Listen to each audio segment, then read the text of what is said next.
اللہ کی بارگاہ میں عرض کر سکتے تھے مولا کریم راستہ نہیں مل رہا، کوئی شفقت فرما، ہمیں راستہ عطا فرما، رہنمائی فرما۔ تو بنی اسرائیل کے اندر جو آپ کے ساتھ علماء اہل علم شخصیتیں تھیں، فقال له علماء بنی اسرائیل، بنی اسرائیل کے علماء نے حضرت موسیٰ علیہ السلام کو عرض کی نحن نحدثک، ہم آپ کو ایک بات بتاتے ہیں، عرض کرتے ہیں، امید ہے کہ راستہ مل جائے گا، وہ یہ ہے ان یوسف اخذ علینا مواثیق اللہ الا نخرج من مصر حتی ننقل اغامہ معنا۔ حضرت سیدنا یوسف علیہ الصلوۃ والتسلیم کی ایک وصیت چل رہی ہے ہمارے اندر، وہ نسل در نسل آ رہی ہے کہ اے قوم جب تم یہاں سے نکلنا مجھے بھی قبر سے نکال کے ساتھ ہی لے جانا اور میرے بغیر نہ جانا۔ تو شاید ہم جو ہے نا چونکہ سارے اب جا رہے ہیں یہاں سے ہجرت کر رہے ہیں، تو یہ جو ایک وصیت آ رہی تھی حضرت سیدنا یوسف علیہ السلام کی، تو لہٰذا اس پر عمل کیا جائے تو امید ہے کہ ہمیں راستہ مل جائے۔ تو حضرت موسیٰ علیہ السلام نے فرمایا کوئی ہے تمہارے اندر جس کو حضرت یوسف علیہ السلام کی قبر کے بارے میں معلوم ہو کہ ان کی قبر فلاں جگہ پر ہے؟ تو انہوں نے کہا جی ہاں جی، ایک عمر رسیدہ عورت ہے، عجوزہ بڑھیا عورت ہے بنی اسرائیل کی، اس کو قبر موسیٰ کے بارے میں معلوم ہے۔ فرمایا پھر اس سے ملاقات میری کرواؤ۔ فارسل الیہا، آپ نے آدمی بھیجا اس کو لے آئے۔ ممکن ہے وہ بھی اسی لشکر کے اندر ہو، لاکھوں کی تعداد میں افراد تھے، مرد بھی تھے، عورتیں بھی تھے، نوجوان بھی، بچے بھی، تو اس کے اندر ہوگی۔ تو بہرحال اس کو تلاش کیا گیا اور اس کو لے آئے موسیٰ علیہ السلام کے پاس۔ تو حضرت موسیٰ علیہ السلام نے فرمایا کہ دلینی علی قبر یوسف، قبر یوسف کے بارے میں تجھے معلوم ہے؟ اس نے کہا جی ہاں مجھے معلوم ہے۔ کہاں ہے آپ کی قبر؟ فرمایا بتاؤ پھر کہاں ہے؟ اس نے کہا لا واللہ لا افعل حتی اکون معک فی الجنہ۔ اس عورت نے کہا، بوڑھی عورت نے، اللہ کی قسم میں ایسے آپ کو قبر یوسف علیہ السلام کے بارے میں نہیں بتاؤں گی، میری ایک شرط ہے۔ فرمایا تیری کیا شرط ہے؟ اس نے کہا میرے ساتھ وعدہ کریں کہ جنت میں جہاں آپ ہوگے میں بھی آپ کے ساتھ ہوں۔ وَقَرِهَ رسول اللہ ما قَالَ، حضرت سیدنا موسیٰ علیہ السلام نے یہ بات ذرا ناپسند کی، بھی یہ بوڑھی عورت میرے ساتھ جنت کے اندر ہے۔ تو جب آپ نے اس کا یہ مطالبہ ذرا ناپسند کیا، فَقِيلَ لَهُ أَعْطِهَا حُكْمَهَا، آپ کو کہہ دیا گیا کہ اس کا مطالبہ مانو۔ اب دو صورتیں ہیں، یہ مطالبہ ماننے پر اللہ کی طرف سے وحی آئی یا جو علماء تھے انہوں نے عرض کی جی پھر مانیں اس کی بات، اس کی بات مانے بغیر قبر نہیں ملنی، ہمیں قبر نہیں ملنی تو آپ کو ہم نکال نہیں سکیں گے، جب ساتھ نہیں لے جائیں گے وصیت پر عمل نہیں ہوگا، وصیت پر عمل نہ ہوا ہمیں راستہ نہیں ملنا۔ یا تو علماء کے مشورے سے حضرت موسیٰ علیہ الصلوۃ والتسلیم نے جو آپ کی مشاورت والی ٹیم تھی اس سے مشورہ کیا، یا پھر اللہ کی طرف سے وحی اتری۔ بہرحال کوئی صورت ہو، آپ نے فرمایا ٹھیک ہے۔ اگر ادھر سے مشورہ ہوا، آپ نے انہیں نہیں فرمایا بھی جنت اللہ نے بنائی ہے تو وہ تو اللہ دے سکتا ہے، میں اللہ کا رسول ہوں، میں نبی ہوں، کلیم ہوں، لیکن جنت دینے کا اختیار میرے پاس تو نہیں ہے۔ آپ مشاورت کے افراد کو یہ فرماتے، آپ نے یہ انہیں نہیں فرمایا۔ اللہ کی طرف سے جو ہے نا وحی آ گئی کہ اس بڑھیا کی بات مانو، اس کا مطالبہ موسیٰ تو ہی پورا کرے گا۔ تو حضرت موسیٰ علیہ السلام نے اللہ کی بارگاہ میں یہ عرض نہیں کیا مولا کریم جنت تو ہی عطا فرماتا ہے، بنانے والا تو ہے، تو دینے والا بھی تو ہے، موسیٰ کو کیا اختیار ہے؟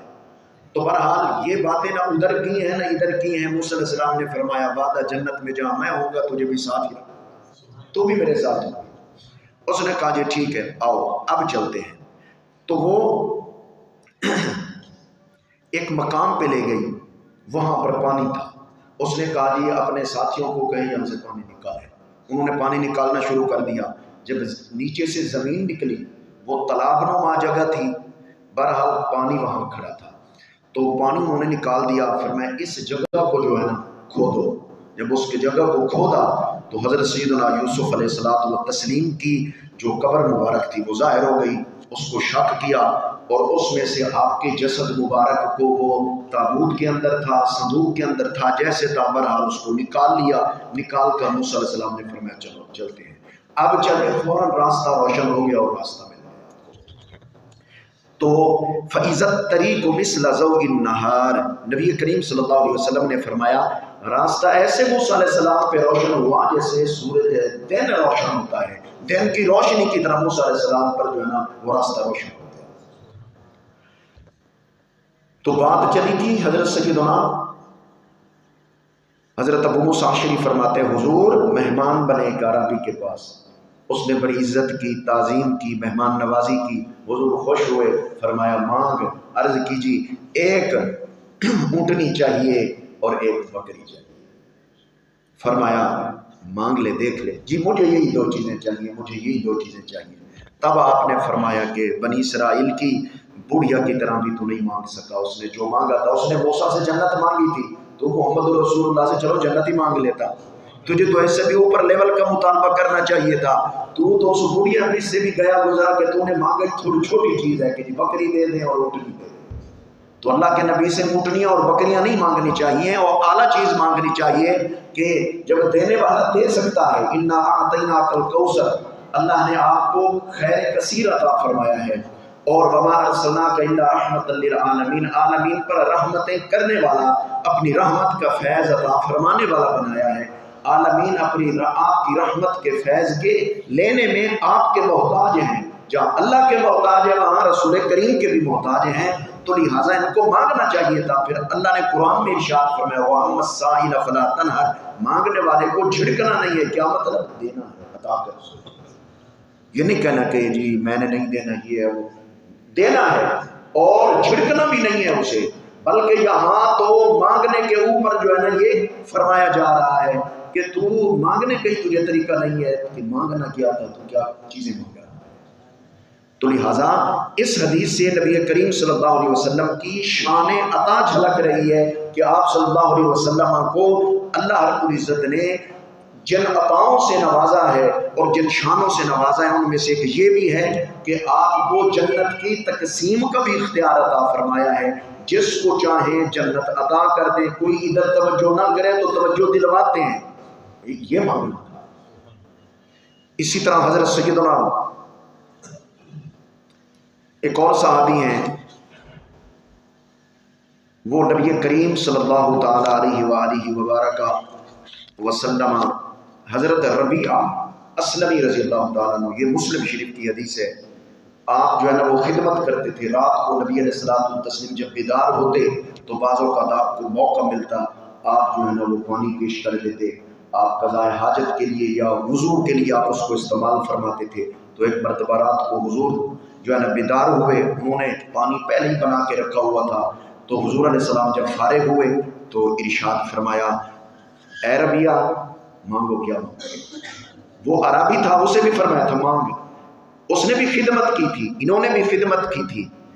تو عرض کی یا رسول اللہ اسألوک مرافقتک فی الجنہ، جنت میں آپ کا ساتھ چاہیے. تو جیسے بوڑھی عورت نے مانگا تھا نا اسی لیول پر سوال کیا ہے. یا رسول اللہ جنت میں آپ کی رفاقت، یہی سنگت چاہیے جیسے یہاں آپ کے ساتھ وہاں بھی آپ کے ساتھ. نبی علیہ السلام نے فرمایا اب غیر ذالک، اس کے علاوہ کوئی اور.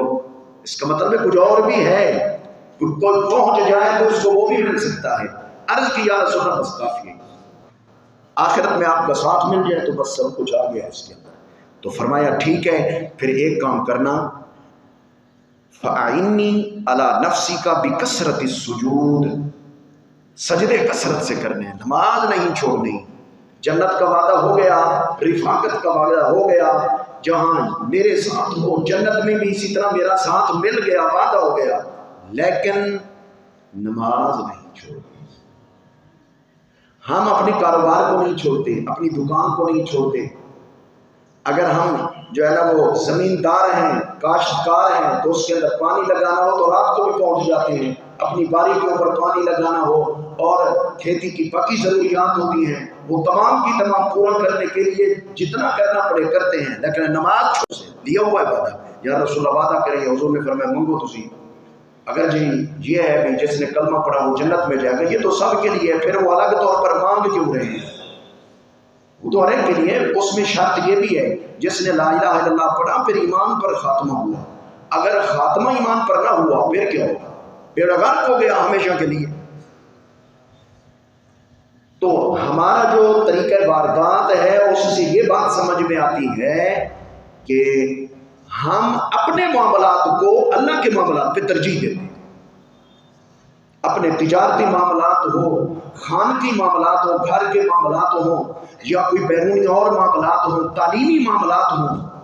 میں نے کئی ساتھیوں کو دیکھا ہے، جوان بچے وہ اپنی ٹیوشن کو نماز پہ ترجیح دیتے ہیں، ٹیوشن پہ جانا ہے جی، نماز چھوڑ دی ٹیوشن پہ جا رہے ہیں، باپ کو بھی یہی لگی ہوئی ہے، پھر ماں کو بھی یہی لگی ہوئی ہے، آگے ٹیوشن پڑھانے والا ماشاءاللہ مسلمان ہے، تعلیم یافتہ، اس کو بھی یہی لگی ہوئی، وہ پڑھا رہا ہے لیکن نماز کی بات نہیں کر رہا، تو اس کا مطلب یہ سارے جو بڑے بڑے ہیں اگلی نسل کو جہنمی بنانے پر تلے ہوئے ہیں، کوئی فکر نہیں ہے، وہ کمانے کے لیے پڑھا رہا ہے، یہ کس لیے پڑھا رہے ہیں بھئی یہ پڑھ کر پھر جو ہے نا وہ نوکریاں مل جائیں گی، اس کے بعد مال آنا شروع ہو جائے گا، یہی کیا ہے، اس سے تو آخرت بننے والی نہیں ہے، آخرت تو تباہ ہو رہی ہے۔ ہمارے بچے حافظ ہیں، ان کو قرآن بھول رہا ہے، ٹیوشن نہیں چھوڑتے، قرآن چھوڑ رہے ہیں، بھئی پڑھانا ہے تھوڑا سا کام کروا دو، قرآن ضروری ہے، یہ ساتھ جائے گا، یہ مطلب نہیں ہے قرآن یہ تو نہیں ہے تبھی آپ باقی چیزیں چھوڑ دیں۔ ماشاءاللہ پہلے والے بھی تھے، بہت بڑے اہل علم بنے ہیں، قرآن بھی پڑھتے تھے، باقی معاملات بھی کرتے تھے، بہت بڑے بڑے حضرات ہیں، قرآن یہ تو نہیں کہتا بھی 24 گھنٹے میرے اوپر بیٹھے، قرآن مجید کو 24 گھنٹوں میں سے حافظ کو چاہیے 2 گھنٹے دے، نکالے قرآن کے لیے، جس طرح اور معاملات کے لیے نکالتا ہے، 22 گھنٹے باقی معاملات ہیں، کھانا بھی ہے، پینا بھی ہے، آرام بھی ہے، کمانا بھی ہے، دیگر معاملات ہیں، ڈیوٹی ہے، ٹیوشن ہے، تعلیمی معاملات ہیں، 2 گھنٹے قرآن کے لیے نکالے، جو شخص فقط 2 گھنٹے قرآن کی یاد دہانی کے لیے وہ حافظہ ہے یا حافظ ہے نہیں نکالتا، اس کو قرآن یاد نہیں ہوگا، اگر قرآن حفظ کرنے کے بعد یہ بھول گیا تو یوں سمجھے کہ یہ پانی پھر گیا۔ نبی کریم صلی اللہ علیہ وسلم نے فرمایا قرآن کو بھولنے والا جب قبر سے اٹھے گا تو وہ جذام یا برس کی بیماری میں مبتلا ہو کر اٹھے گا، یعنی بڑا اس کی حالت نہ دیکھنے کے قابل ہوگی، بڑا بے عزت ہو کر قبر سے نکلے گا، کیونکہ اس نے قرآن کو عزت نہیں دی تو عزت اس کو بھی نہیں دی۔ تو مہربانی فرمائیں، شفقت فرمائیں اپنی اولاد کے اوپر، اگر قرآن کا حافظ بنایا ہے تو پہلے نمبر پہ قرآن، دوسرے نمبر پر دوسری تعلیم ہونی چاہیے۔ ٹیوشن کے لیے بھی ٹائم ہے، سکول میں 5-6 گھنٹے الگ پڑھا جا رہا ہے، چاہے وہ پرائیویٹ ہے یا جو ہے نا وہ جو ہے نا حکومت کا ہے، اس کے علاوہ ٹیوشن انہیں اسباق کو الگ طور پہ پڑھایا جا رہا ہے، گھر اس پر الگ ٹائم لگایا جا رہا ہے، اس میں نماز بھی جا رہی ہے، قرآن بھی جا رہا ہے، عمل تو پھر دور کی بات ہے۔ تو لہٰذا اس پر آپ توجہ فرمائیں، ادھر نبی کریم صلی اللہ علیہ وسلم نے فرمایا جنت کا وعدہ ہے، نماز نہیں چھوڑنی۔ ہمارے ساتھ تو کوئی وعدہ نہیں ہے، نہ ہم سے کوئی اس طرح کا خطاب ہوا ہے، ہم نے کلمہ پڑھ لیا، حضور کے امتی ہیں، اتباع پیروی کرے، کوشش کرے، امید ہے اللہ کی ذات پر اور رسول کی ذات پر وہ کرم فرمائیں گے، لیکن جس طرح الگ طور پر انہوں نے لے لیا سرٹیفکیٹ، ٹکٹ لے لیا، ہمارے پاس اس لیول کا ٹکٹ نہیں ہے۔ جہاں رہا کلمہ پڑھنا وہ تو سب کے پاس مشترکہ ہے، وہ ان کے پاس بھی تھا، ہمارے پاس بھی ہے، لیکن اس پر اختتام ہو، اصل بات یہ ہے ہمارا خاتمہ اور اینڈ زندگی کا اس پر ہو، یہ اصل بات ہے، ورنہ جو جس حال میں مر رہا ہے نبی علیہ السلام نے فرمایا اسی حالت پر یہ اٹھایا جائے۔